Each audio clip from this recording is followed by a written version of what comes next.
open. So now we're going to grab the long box. We're going to pop it on.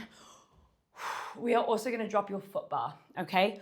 Now, you can do this on two different settings. Either you can go straight for your lightest spring possible, which in the fold case is a yellow, or if you feel like you may need a little bit more support, you're going to go back to the green, or in other machines' cases might be a blue, okay? If you're uncertain, go for the medium spring to begin with, okay? Remember, lighter is going to mean more balance challenge, less stability. We're dropping that foot bar. Now, if you're on a fold, you can also at this point add your platform attachment. I don't really feel like I need to work with it because the platform is already nice and wide. But if you want to add it on, okay? Now we're going on to our hands and knees on that box. Remember, you're on a yellow spring, so move with caution. Okay. Now, I'm always going to encourage you to set up your knees a little bit narrower. It's going to help, I promise, okay? And we're going to go ahead and have our hands turned out like that, so that as I'm holding this box, I can have a bit of elbows out so I can get that tricep. Notice the difference between here, I'm resting on my joints, okay, versus push out of those arms, small bend in the elbows, get those triceps working. Now, we're gonna set up just a bit of balance. So I'm gonna send my left leg out behind me, still both arms on the box, hopefully parallel with that back leg, feeling nice and balanced. I'm gonna release my opposite arm just to the side of my box. When I'm feeling ready, arm is going up, arm comes down, arm goes up, arm comes down. I like to work with the arm to the side versus traditional bird dog, which is to the front. Why? Because people are struggling enough in this position to maintain their head and shoulder alignment. Now, if I'm gonna add a forwards, or in this case, overhead reach, I'm really gonna be challenging the sort of integrity of their head, neck, and shoulder alignment. And it's not necessary right now. Right now, I wanna build the shoulder complex and I wanna find my balance. Hopefully that back leg is still up. While I've been chatting, we're gonna lift the arm up, we're gonna hold. I want you to take a moment, push out of your supporting arm. Look how high I just lifted. Why was I not there the whole time? Because I'm talking and not concentrating. Pull the belly in, lift that back leg, hold, breathe, length through that back leg. We are here for 3, for 2, and 1. We're gonna come in. We are gonna do exactly the same thing, but with your loop, okay?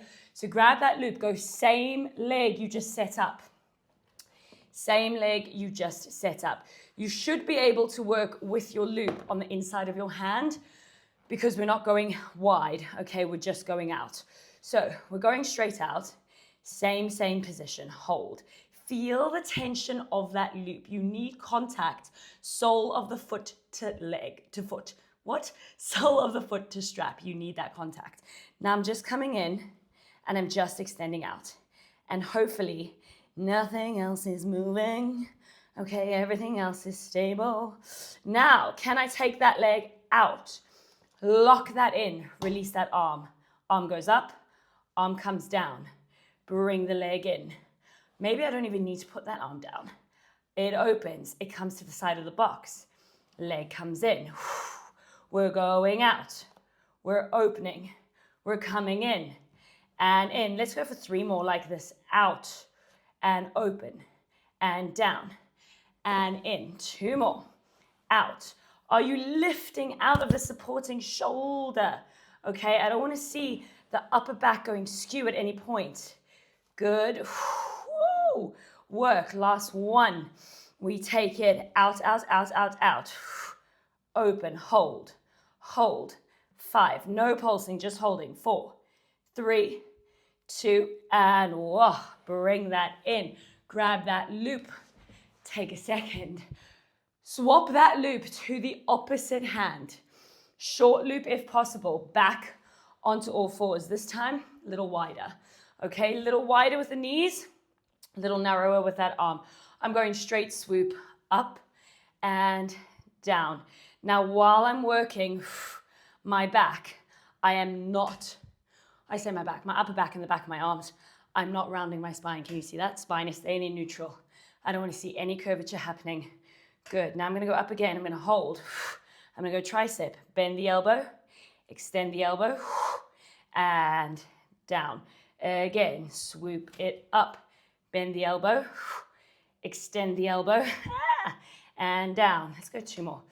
And up, bend the elbow, extend the elbow, and down. Last time.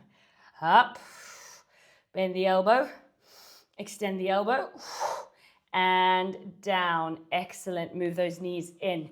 Staying on that single yellow, keeping that cross, you're going to grab your other loop as well. Okay, so now we're crossed, we're coming straight up into a high kneeling position, and I'm actually going to walk my hands down the loops a little bit, and I'm going to take this into high elbow row. Now we're on a yellow spring, so this is not hard. It's not supposed to be hard. We're getting aligned in our high kneeling position. Okay, this is not about anything other than the motion and the balance. Okay, let's go for some rotations. Rotate and down, and rotate and down. 2 more. Rotate and down. Last one. Rotate and down. Now from here, I'm going to bring both of them to my side. Inhale, tailbone tucked. Find a thigh stretch. Hold that thigh stretch. 5, 4, not a back bend, a thigh stretch. Tailbone tucked away, ribs and pubic bone together. 4, 3, 2, and 1. Coming out. I'm going to uncross those loops, pop them back onto my